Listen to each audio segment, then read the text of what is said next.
think the easiest way for people to begin is to understand internal structures, because as soon as you wake up, most people are going through the process of, I wake up, I check my phone, I see my messages, or I'm on social media, or I look at my emails, then I'll go and have a coffee, and then everything is happening in auto, and before you know it, it's the end of the day. It's very dramatized and even dramatized that you have to hustle, you have to earn, you have to be this by this age. But if people really want to take control of their lives and live the kind of life that they want, stop at certain times of the day to recognize that, what am I doing now? You're doing something that you love, the energetical connection to that, the resonance is different. You're still gonna, let's say, hit point A, B, C, D, because now you're borrowing from somewhere else and not working with the capacity in the moment. You're putting yourself on a timer. To manage what your physical capacity, your energetical resources are. I can't just keep taking and keep taking and keep taking. So first I need to be able to understand who I am. And then from there, we build in other components of the practice, which then challenge you as a person. I'm your host, Amin, and today we have an amazing guest for you. So if you're on the way to drop your kids or on the way to work, school, I really want you to listen to these next minutes, because my guest today is not only a health expert, not only a movement specialist, but someone who's dedicated the past 2 decades as a master expert and as a student to really bring systems of wellness for everyone to optimize their health. Now, join me today in welcoming Kris Rai to the show, who I like to call has founded Dubai's Wellness Haven. When you walk in, you're going to see in Joint Space this beautiful bonsai tree like just phenomenon that's just gonna absorb you into the clinic. But everything that we're gonna talk about today is going to revolve around wellness, burnout, and even how to find ways to sort of transition through confusion phases that we have towards mastery, and instead be a bit more graceful and gentle towards what is self-development for each of us. So please join me in welcoming Kris. Kris, thank you for joining.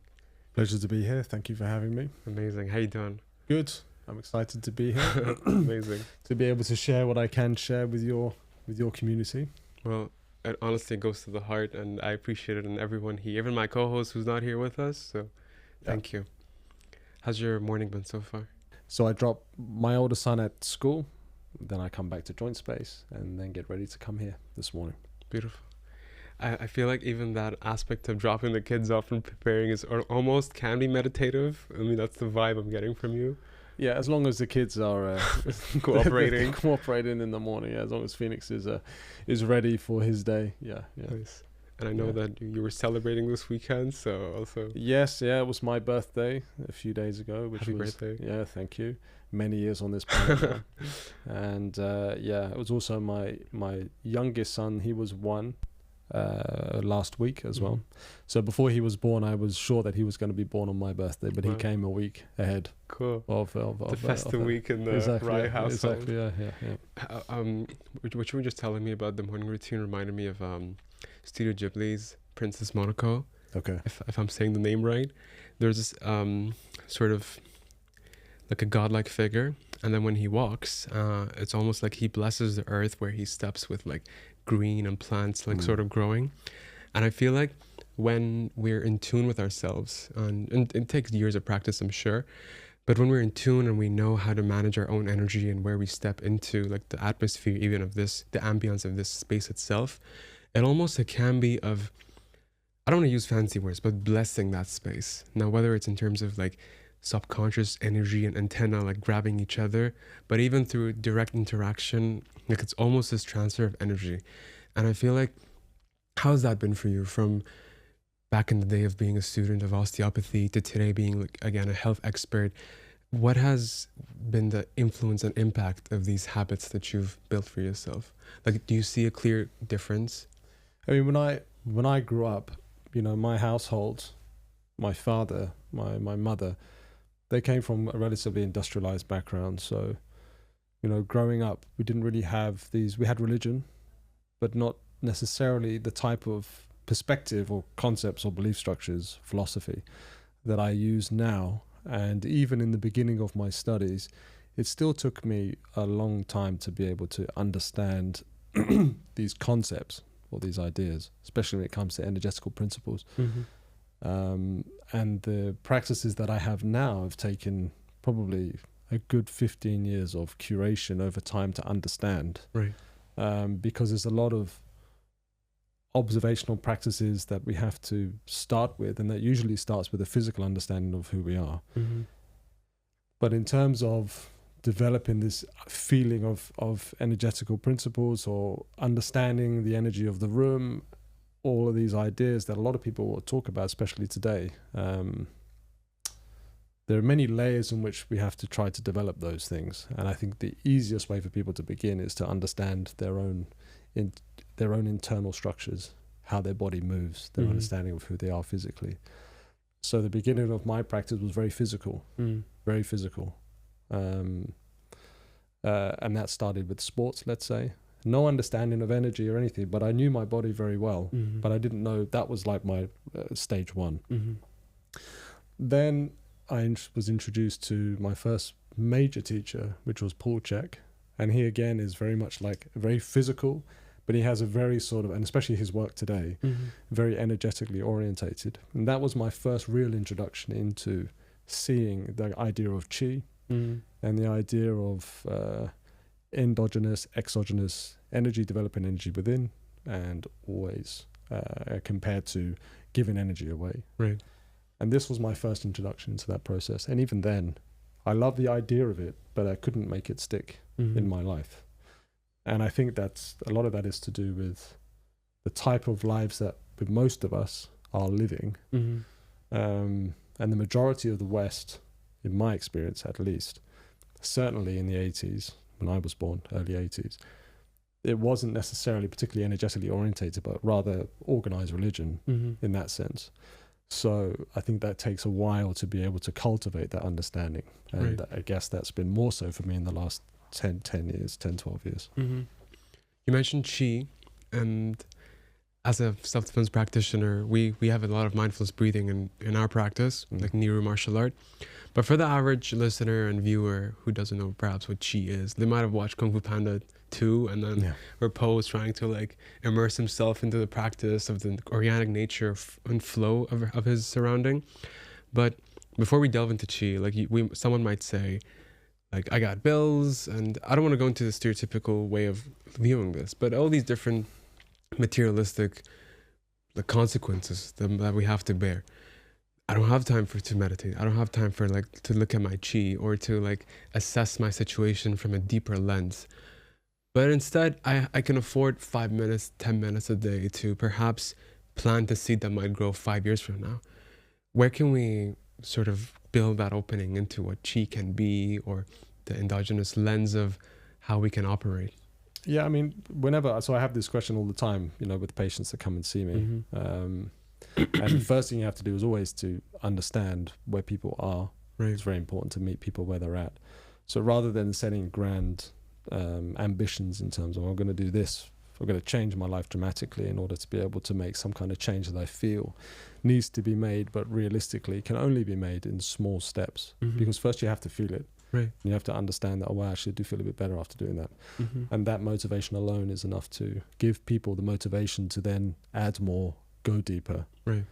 So, you know, I say to my patients, look, just whatever you think a meditation practice is, or whatever you think mindfulness is, or whatever you perceive these concepts to be, just forget them. And all you have to do is just sit for 5 minutes. Just root yourself just acknowledge that now is the beginning of my day.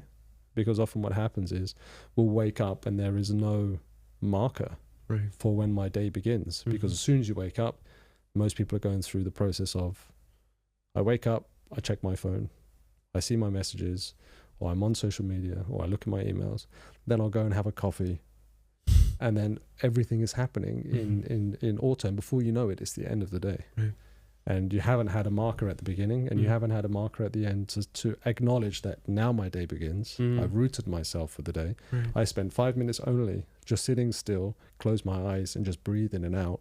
Nothing else. Don't have to expect the world to change in just that moment, but at least it's the beginning. And then you do the same thing at the end of the day to acknowledge the end of the day. Right. So then you can have a marker. So you recognize that the day has passed. How many of us realize that, oh, wow, a week has gone already and I just blinked? Or a month has gone. Before you know it, it's 10 years. Before you know, your kid is 1 and now they're 25. Right.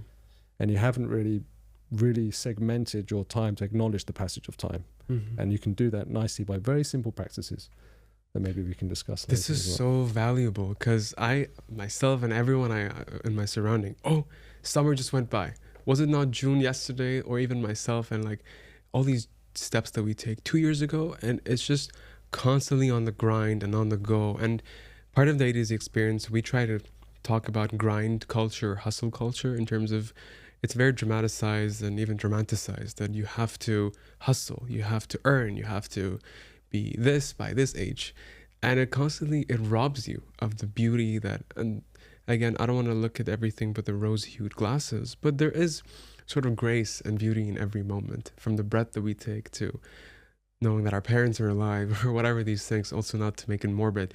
But the reality of it is, it's how do you need like a third-party consciousness in your head to like, okay, wait a moment, take a couple deep breaths, have a morning routine, dim the light at 9 p.m., don't look at your phone anymore, to signal like to yourself that day started, day ended, this is what I need.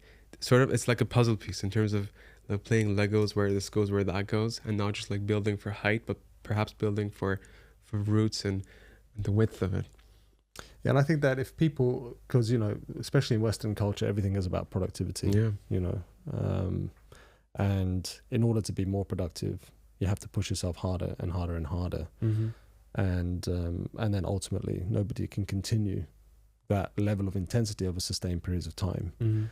You know, or your two autonomic systems, you have your parasympathetic and you have your sympathetic system. You know, the majority of your in the time that we spend on average, you know, we're constantly on the go in the sympathetic overdrive, and your body just cannot maintain that over sustained periods of time. And this is why we see so many chronic illnesses, not just because of that, but certainly a part of it is because of that. So in order to be more productive, sometimes you have to do less. It's a very difficult concept for people to appreciate, because our culture is driven in such a way that you cannot be, surely you have to be more productive to be more productive to be more productive, right? And also, you know, and in deeper layers, you know, it's this feeling that everybody is replaceable. But that's a deeper level. But not everybody is replaceable. People are not replaceable. But that's the culture that we have created, where, well, if you burn out, somebody else will come and take your place. But if people really want to take control of their lives and live the kind of life that they want, you have to be able to stop at certain times of the day to recognize that, okay, what am I doing now? You know, maybe now I just need to take a breath. And creating that space will also create opportunity for more productivity, and maybe in a different path that you can't even see. If you're going at 100 miles an hour, you have no idea what's going on around you. All you see is whatever goal it is that you have in front. Tunnel vision. Exactly. And you're missing so much other potential opportunity if you just took your time and slowed down. One of my teachers, like, take your time, because going faster doesn't mean you get there quicker. Really doesn't, because, you know, that old saying, more speed, less haste. You know, so many of my patients that I treat are they're on their road to burnout, and they often ask me, well, Kris, you know, what do I need to do to stop this? Well, I'm like, the truth is, and it's a painful truth, that people have to make drastic changes in their life, because it's not possible to keep on going. But that's not a solution for people. I understand that. So in order to try and create potential solutions, we have to have these bite-sized pieces that you just slowly put into your life, and then they grow. So you plant a seed, and then you realize, oh wow, 5 minutes, I feel so much better. I've got so much more clarity of mind now. And then 5 minutes changes to maybe 10, and then 10 changes to 20, and then before you know it, now you know that, oh, I'm looking forward to the time of the day when I can recognize the beginning and I appreciate the end, and I'm going to spend 60 minutes sitting, meditating, or lying down, whatever it may be. And then that really adds a lot of value into harnessing people's positive reflections of their own life, and therefore other opportunities that may arise from that. Oprah says this whenever she has a guest, like, tweet this, and we need to tweet this right now, in terms of knowing where it starts and where it ends. And like everyone says, like, sure, there are health benefits and like dimming the light and not to take your phone in the bed with you. But even the deeper aspect of it is, sure, your eyes are going to get tired, and the blue light is going to mess you up in your light sleep, all these different things. But also, you need to sort of dim the lights and shut the blinders to know that I've done everything I can today, and then let me now marinate myself in like a stable sort of consciousness for then the next day. But something you mentioned is you are not like replaceable. Like often in the men's circle that we lead and in the conversations that I have in private is, am I enough? This enoughness as a parent, partner, professional, student, it's always haunting. Even myself, like I'm not gonna preach here saying I've escaped imposter syndrome, because I haven't. It's always on the back of my mind. Did I do enough? Was this trip worthy of XYZ that I invested? And in your expertise from clients to students that you've helped and led, how have you sort of managed this for others, even for yourself, if you can share personal experiences in terms of at times you need to fight to the teeth and sort of pave the way, but at times you need to just, it's okay. I can take a breath and I know I've done what I can. Yeah, I mean, it's very important to, I think in terms of, in Chinese medicine, for example, one of the key elements is that in order to find health, you have to do something that you resonate with, that resonates with you on a deep level. Now, and this will be relevant because if you're doing something that you love, the energetical connection to that, the resonance is different. So I find myself very fortunate that the work that I do is in line with my passion. Mm-hmm. I don't necessarily have to have a lot of other threads in my life in order to make my life feel like I'm getting more out of it. Mm-hmm. My work doesn't feel like my work. My work is it's my purpose. Mm-hmm. To share what I learn, basically. That's essentially my role. I learn as a practitioner. I share what I learn with my patients in order to help their lives be better, or to teach them whatever it is that I've learned to my students, and so forth and so forth. So the more that I learn, the easier it is to share the message with as many people that I can, whether they're patients or students or my staff. Mm-hmm. So when you are trying to avoid burnout, or when is enough, we have to work hard for the things that we love. True. You can't get away from that. And in order to be as productive as possible, again, you have to be able to realize that I've done enough for today. By trying to do more, it doesn't mean I'm going to achieve more, right. but it will prevent me from doing more tomorrow. True. So I have to remind myself that all the time. Kids go to bed and I know there's things for me to do. But if I spend the next 3 hours doing those things, I know tomorrow's going to be very difficult for me. Mm-hmm. Which means that I won't be there for my patients as much as I should be. Right. I won't be there for those around me as much as I should be. Perhaps I would have achieved a bit more that day, but it will take away from tomorrow. Mm-hmm. So I always have to realize that there is a balance. There's a capacity. You have to manage what your physical capacity, your energetical resources are. Mm-hmm. I can't just keep taking. I will take from tomorrow and I'll take from the next day. Yeah. And maybe I will take from the next 10 years. Right. I'll have nothing left at the end. Mm-hmm. So maybe you can help me a little bit more with the rest of that question. I'm going to give an analogy. I was working with a chiropractor, Dr. James.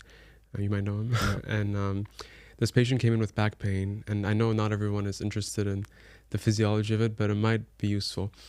And this guy had back pain and he was just walking with a limp and like lopsided in a way. After the assessment, excuse me, Dr. James was like, the function you're still going to do because it's life-sustaining. But your body is going to compensate and borrow from your shoulder, from your neck, from something else. And that's why you're going to compensate and move like this despite getting A to B. And excuse me, what you were telling me about this in terms of capacity is you're still going to, let's say, hit point A, B, C, D, but because now you're borrowing from somewhere else and not working with the capacity in the moment, you're putting yourself on a timer. And that timer sooner or later is going to bite you in the ass. So that's really like cool to also like look at it from that aspect, that you're getting a loan or going into debt from your own health, wellness. Sure, it can also be financial, but you're not really like having that foresight in terms of, I borrow this for myself, let's say in this capacity, I'm cutting myself under the knees for tomorrow, or whatever the case is. And in your case, or anyone who is an empath, how I can be there for others.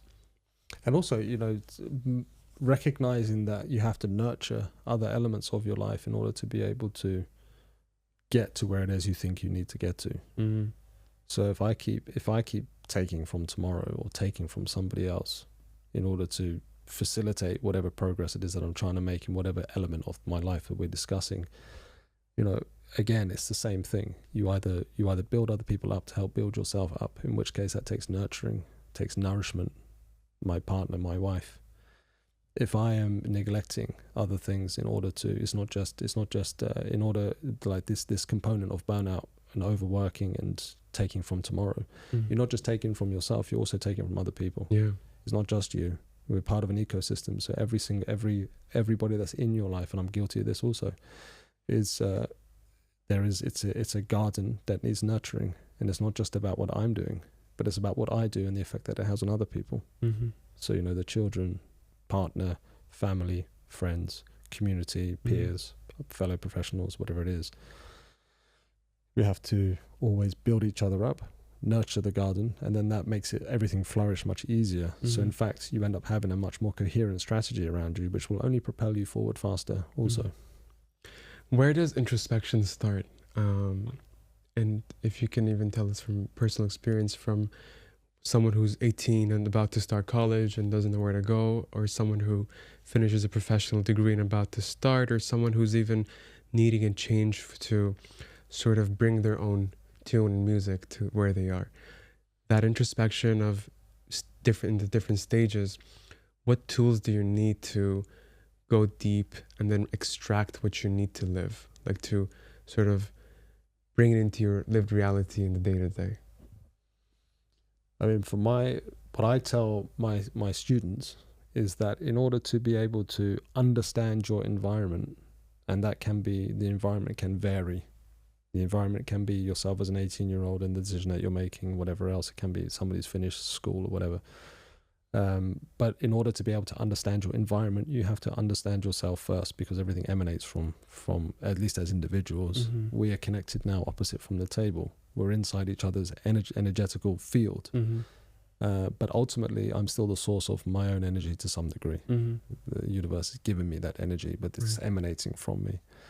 So first I need to be able to understand who I am. Mm-hmm. Your nature. Your own nature. Mm-hmm. And this is where, when we're teaching our practice, for us it starts from this physical perspective. Mm.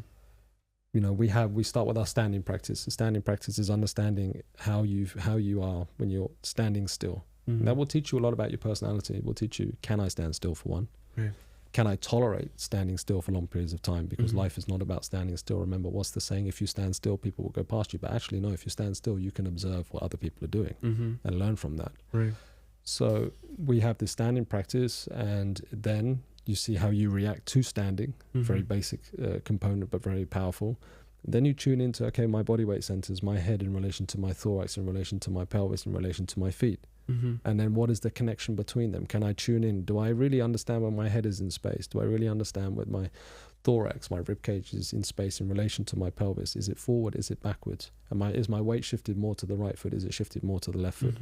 Is my weight forwards? Is my weight backwards? So this is excuse the pun, this is a point from which you can understand the most basic form of who we are. Right.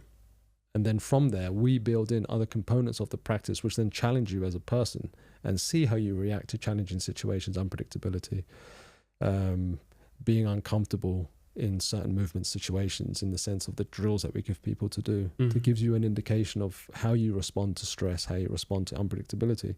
And from there, you can take those learnings and you can apply them into other parts of your life. Right. So when you're trying to figure out life choices, first, you also need to know how you respond in movement situations. That's from our perspective. It's not the only way, but that's how we teach it. Right. And then from there, you can then have much more objective understanding of, okay, this is who I am now. I have a better understanding. And then that moves into better understanding of the environment and then what decisions I make moving forward. That's kind of some of the tools that we use. To influence your nurture, you start with knowing your nature. Yeah. And then you see how you can influence your surrounding, if need be. Cool. Talk to me about the philosophy that you've instilled in joint space, and going from multiple institutes and that transition of a newbie and student, and then about to start practice, and then seeing the need and going towards, this is what I'm, for instance, in your experience, seeing in society, this is what I can offer, but perhaps I can offer in a different aspect in a setting that I've sort of inculcated with my own values. Like, what was that transition like? When did that spark came? And then today, how have you been able to like fill those gaps in what you've seen? Yeah, I mean, when we opened Joint Space in middle of 2022, and that process really, the concept of Joint Space began in about 2008 when I graduated in 2007. And I always had this idea of creating this sort of disciplinary space. And in my journey of working, first I worked with just one person, then I worked with two people in just other people's clinics, like learning the ropes. And so the idea was always there to be able to have people be able to come in and genuinely become from patient to student. Mm-hmm. But I didn't have the expertise to be able to make that happen, or the understanding in order to do that.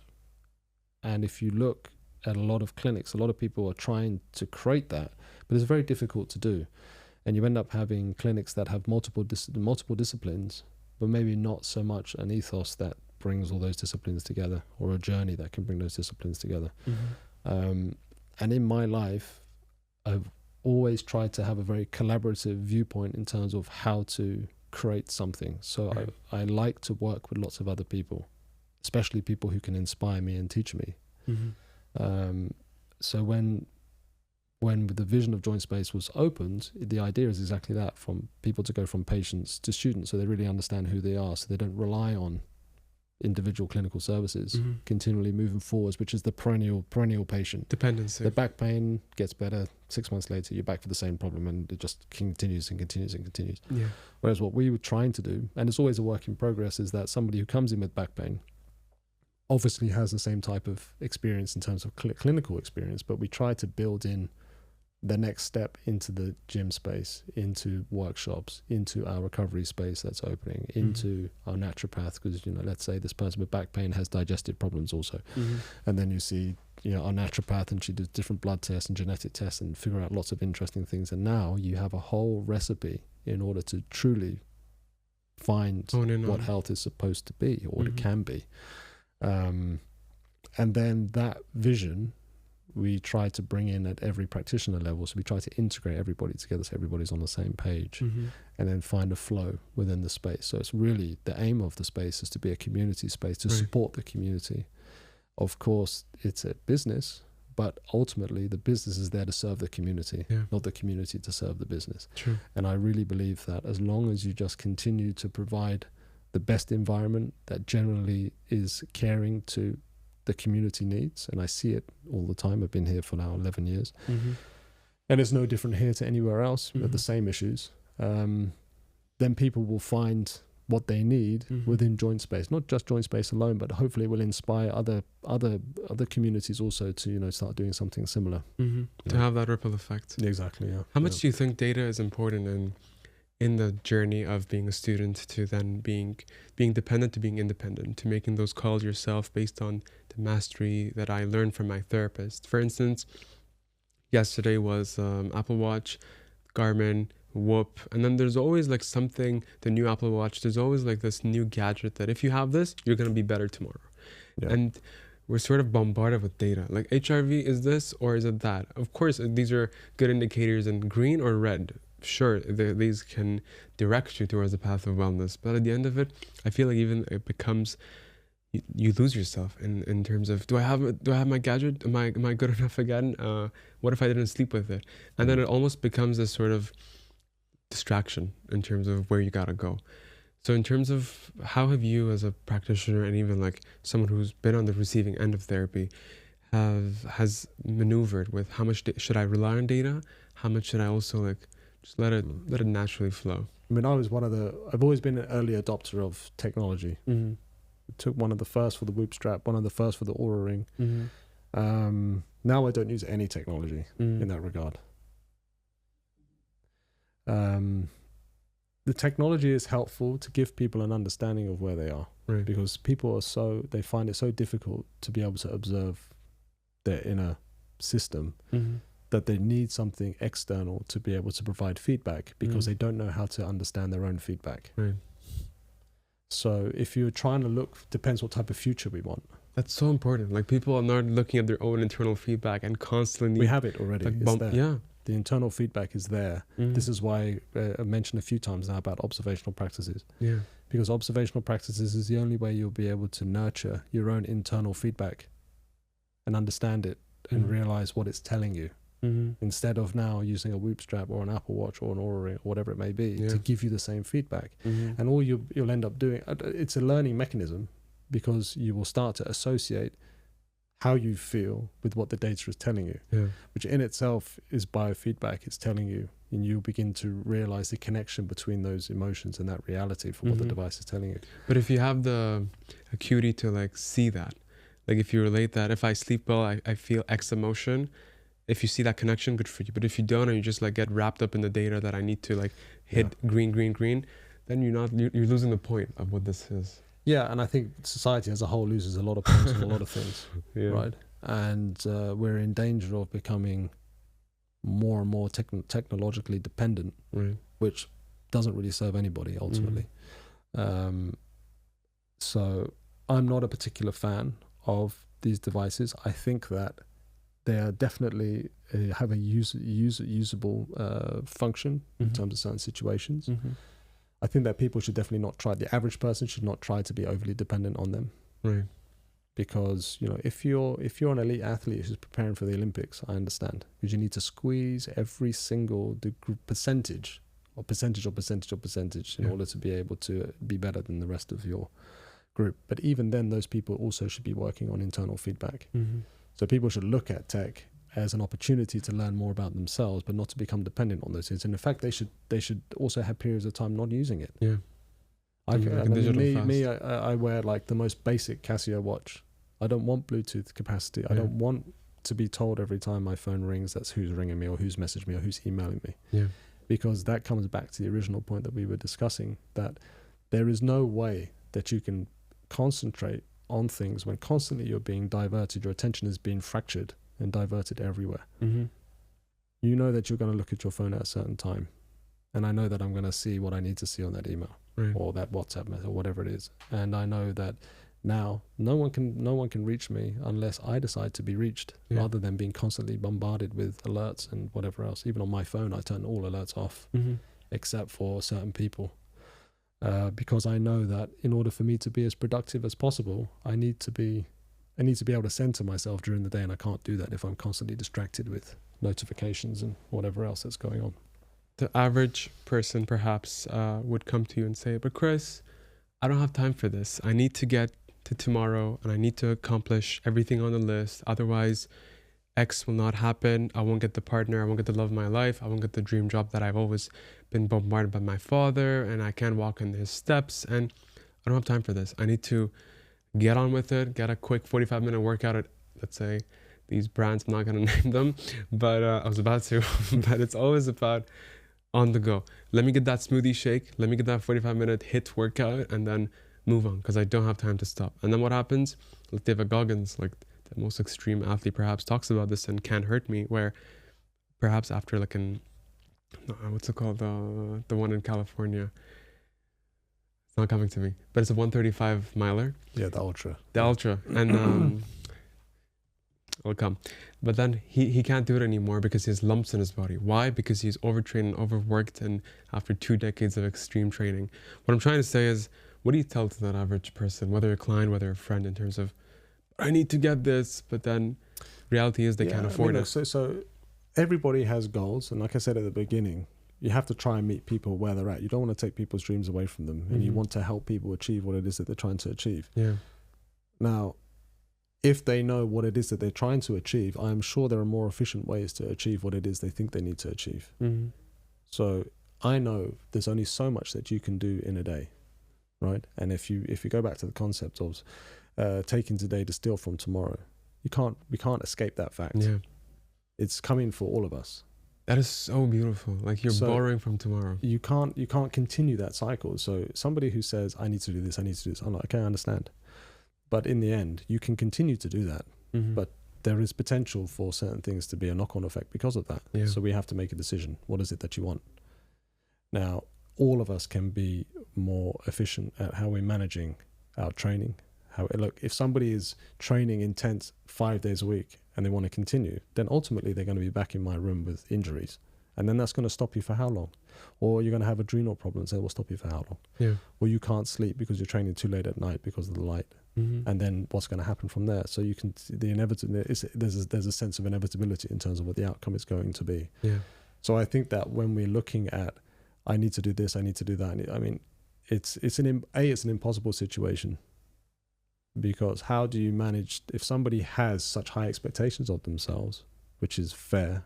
Mm-hmm. Goggins obviously has it. He's an extreme example. I've listened to him, I've read his stuff, and this is very inspirational. Mm-hmm. But of course, Goggins will be stealing from his future to pay for what he needs to do now. But that's what gives him life. Yeah.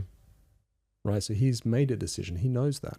He knows the consequences. He knows the consequences. He knows that but he has decided that that's his character. That's the life that he wants to live.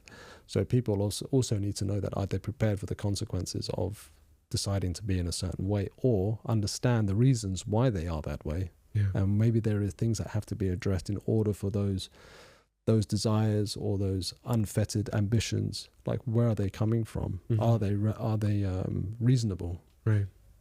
Maybe there are other emotions or other experiences or other traumas behind that, which is unhealthily driving those things forward, that need to be addressed first in order to have more balance, more coherent strategy, like the ecosystem.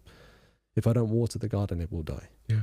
If I just water one plant, the rest of the ecosystem is going to suffer. Mm-hmm. So it's the same thing. If I just keep pushing myself forward and I need to do this, fine, you can. But just recognize that you can't do that indefinitely. So you have to find strategies, coping strategies, to be able to streamline what it is that you think that you need. I was telling Kris earlier that initially when we're going to name this podcast and company, we were going to have it based on Sisyphus, and things are just meant to be. There's one like a over there, just pushing up the dome. And as a high performer, and as we're getting to a close in the session today, I want us to touch on this. As someone who's always on the nurture, their nurture has leaned them towards being a high performer, professional, student, client, but then they take that energy of I need to perform, I need to crush XYZ into the home life as well. Whether as a partner, whether as a son, whether as a father, as a parent.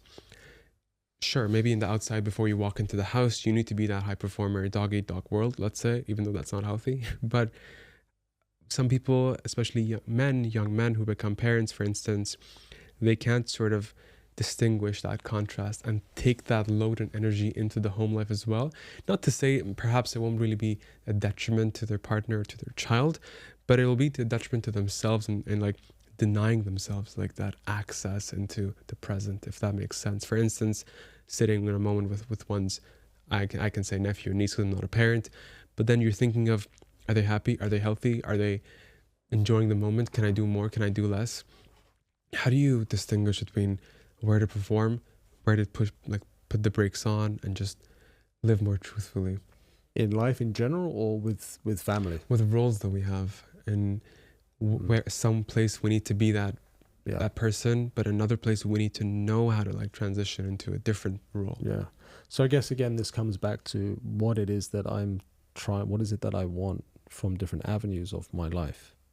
So when I'm at home with my family, I recognize that the kids don't want anything except for my attention, to be there with them. Mm-hmm. And what is it I want from my kids? Yeah. I want them to be happy and successful in whatever it is they choose in their life to do. Mm-hmm. And I want them to know that I am always going to be there for them. Right. So how do I nourish that? So that's something that I've decided that I want for my children. So I have to understand my character in order that when I go into that environment, that I can create that reality for them. And children only want you to be present. They don't need anything else. Then in work, what do I want from the team that I've built or we've built? I want them to be happy to be at work. I want them to be ambitious. I want them to get to develop themselves professionally. I want them to be happy. what do I need to do to create that environment? So you have to be able to segment in different ways and put different hats on. Right. And that comes with a certain level of maturity, obviously, because the older you get, the wiser you get. Right. 10 years ago, if we had this conversation 10 years ago, it'd be very different to the conversation we're having now. So there is an element of life experience that will only tell you. And sometimes we have to learn from our mistakes. Right. And we hope that those mistakes are not so gravitous that they have real knock-on effects. But everybody is learning all the time. So learning from others. It's important. Observation. Learning from others. Not being afraid to ask for help.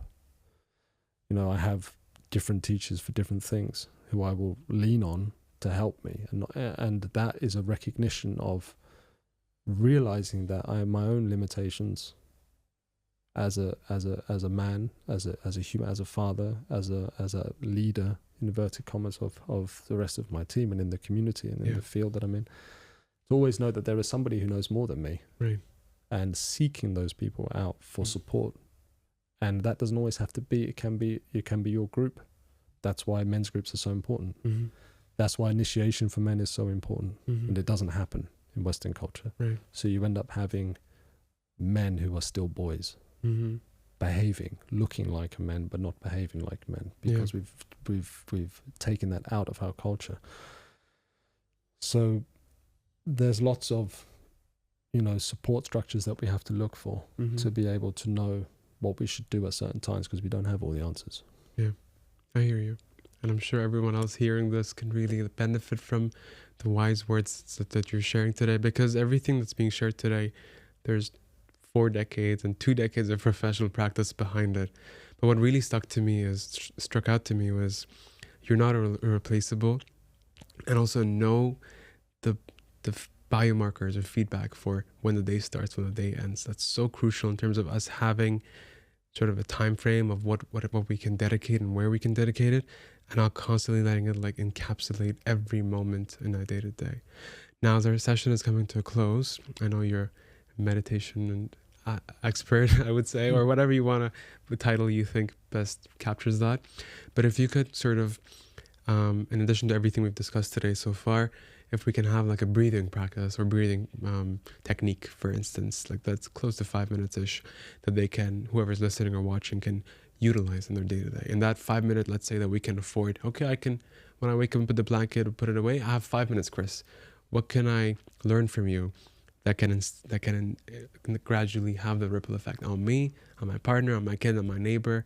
Because first my nature is more in tune, and then my nurture can also benefit from it. Take it away. So if you only have 5 minutes to spend in the morning, find somewhere comfortable on your own, preferably before, either when everybody else is asleep, or if you're on your own, and then in the morning when you wake up. I like to get people to listen to some sound, because it helps to keep people a little bit more focused rather than sort of drifting away. So there's something called the solfeggio frequencies that you can look into, and these are like 7 frequential tones which carry certain properties with them. And there's quite a lot of data to support what these frequencies are doing. And then you just play the music, and then you just close your eyes. And then the breath work, you will start with breathing through your nose. I like to do a very simple free diving style breath, where it's just, let's say, 3 seconds in through your nose. And then as you breathe out through your mouth, pursed lips, as if you're blowing out the candle, but not to blow out the flame. So a very slow out breath through the mouth. And you can feel there's like as your chest inflates, and as it deflates, you will feel a nice soft exit of the breath. And then you just repeat that.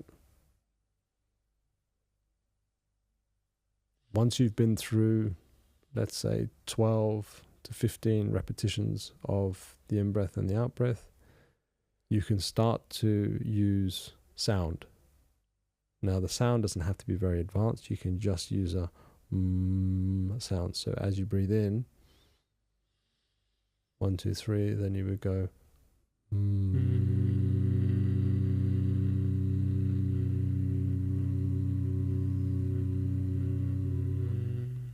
and then a soft outgoing. So you're not running out of air. So you have a nice transition between the finish of the breath and the cycle of the next breath in.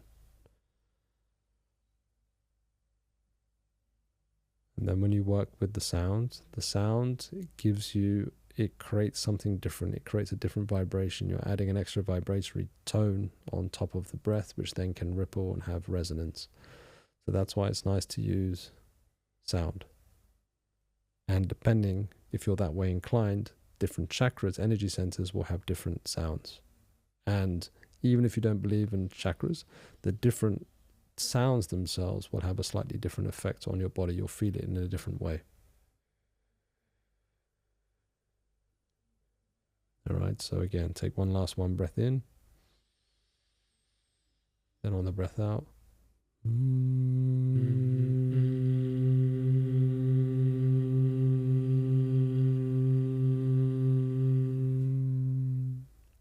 And then the stronger your breath becomes, you will notice that you can take maybe 3 seconds in and you can go for 12, 15 seconds out. That's when your diaphragm is getting trained, it's when it's getting stronger, and your lung capacity is stronger, your oxygenation is stronger, and then you'll notice that change over a period of weeks. Thank you. We take it to heart and everything you shared, and especially this beautiful conclusion to today. I mean, we can go for hours in terms of vibration and observation studies and how we can sort of, like that New York Metro kind of scene where one person chooses to stand and watch everything and then observe. But I feel like this truly can be, and I hope it is for everyone listening and watching, and ripple effect that we need in terms of just taking a moment and take a couple deep breaths and see where it goes. And I think it's important for people to realize that just because you take time for yourself in moments doesn't mean that you're not achieving. Yeah. Because it's the opposite. When you take the time, you will achieve more because you'll have more clarity. You'll understand yourself better. You'll understand your environment better. You'll understand other people better.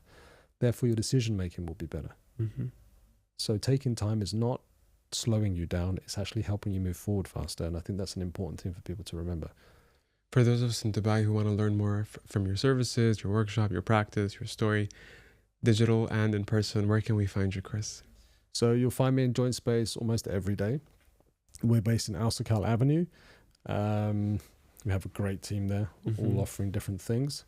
My wife and I, we teach our practice on Saturday mornings. And you'll find my Instagram at Kris Rai _, or you'll find me through Joint Space DXB, at Joint Space DXB on Instagram as well. Our website is www.jointspace.ae. Beautiful. Yeah. Thank you so much, Kris. Appreciate you. Pleasure. Thank you for having me. Of course.